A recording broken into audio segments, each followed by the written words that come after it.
Hi, എല്ലാവർക്കും സുഖമാണല്ലോ അല്ലേ? അപ്പോൾ നമ്മുടെ പുതിയൊരു വീഡിയോയിലോട്ട് എല്ലാവർക്കും സ്വാഗതം. അപ്പോൾ നമ്മൾ ഇന്ന് എന്താ വീഡിയോ എന്നല്ല, ഇന്ന് നല്ല പച്ച മത്തി കിട്ടിയിട്ടുണ്ട് നമുക്ക്.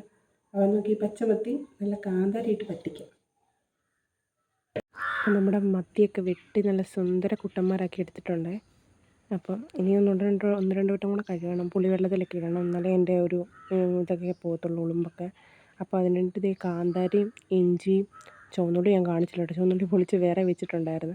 അപ്പോൾ എല്ലാം കൂടെ ചതച്ചെടുത്തിട്ടുണ്ട്. ചുവന്നുള്ളിയും കാന്താരിയും ഇഞ്ചിയും കൂടെ നല്ലതായിട്ട് ചതച്ചെടുക്കണം. പിന്നെ തേങ്ങയും കുറച്ച് മഞ്ഞൾപ്പൊടിയും കറിവേപ്പിലയും കൂടെ ചതച്ചെടുക്കണം. മീൻ പറ്റിക്കാനല്ലേ, അപ്പോൾ അതുകൊണ്ട് ഒത്തിരി അരയണ്ട, ഇതുപോലെ ചതച്ചെടുത്താൽ മതി. അപ്പോൾ മിക്സിക്കകത്ത് ചെയ്തെടുക്കുന്നതിനെക്കാട്ടി ഇങ്ങനെ എടുക്കുന്നതായിരിക്കും നല്ലത് കേട്ടോ, ഈ തോരനും മീൻ പറ്റിക്കാനും ഒക്കെ. അപ്പോൾ നമ്മുടെ മത്തിയെല്ലാം നല്ല സുന്ദര കുട്ടന്മാരായിട്ട് കഴുകി എടുത്തിട്ടുണ്ട്.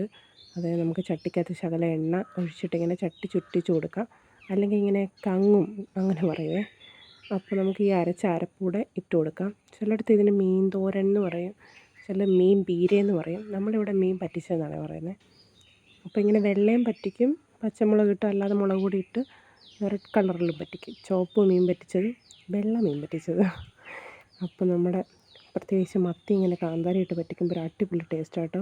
അപ്പോൾ തോട്ടുപുളിയൊക്കെ ഇട്ട് നമ്മുടെ ആ ഉപ്പുമൊക്കെ ഇട്ട് നന്നായിട്ട് മിക്സ് ചെയ്തിട്ട് നമുക്ക് അടുപ്പയിലോട്ട് വെക്കാം. ഒരു 10 മിനിറ്റ്, മത്തിയല്ലേ എളുപ്പമായിക്കോളുമല്ലോ.